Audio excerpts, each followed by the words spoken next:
gone into the Smithsonian, and he's effectively now has some random person deciding what is appropriate for the Smithsonian to teach in terms of American history, things that don't offend parts of the MAGA base, right? So we're now literally reviewing parts of American history and parts of American culture to make sure it comports with Dear Leader and what the MAGA Can we address some of those things that are in there? Because have you looked at some of the things that are being reviewed? Yeah, slavery was a bad thing that was to talk about. Okay. Like, he's not whitewashing slavery. So he's not? He's not. No, okay. He's not.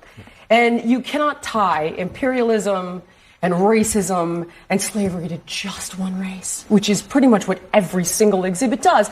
But let's talk about the fact that when you can't tie slavery, let's talk about the fact. Slavery in America was. Do you realize that only less than 2% of white Americans owned slaves? But it was a system of white supremacy. You realize that slavery is thousands of years old? White people were Do you know the slave who owners. was the first race to try to end slavery? Well, what's controversial? I'm very surprised. This is an extraordinary exercise in historical revisionism. I'm really surprised. Do you realize that? Jillian, I'm surprised that you're trying to litigate who was the beneficiary of slavery and who was not. What I'm trying to tell you is that in the context of American history, in the context of American history, what are you saying is incorrect by saying that it was white people oppressing black people? Every single thing is like, oh, no, this is all because white people bad. And that's just not the truth. Like, for example, every single exhibit, I have a list of every single one. Like, people migrated from Cuba because white people bad.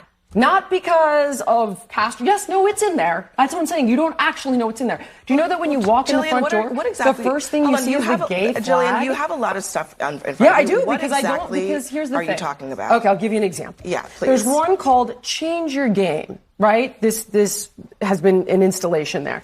Is gender testing fair in sports? Does that, and then it goes on to talk about how it's complex to do gender testing in sports. It's not complex. It's basic science. That's untrue. It's XX chromosome, XY chromosome. That's sports. Is it fair to have biological men competing against biological women in sports? No. But why is this in the Smithsonian?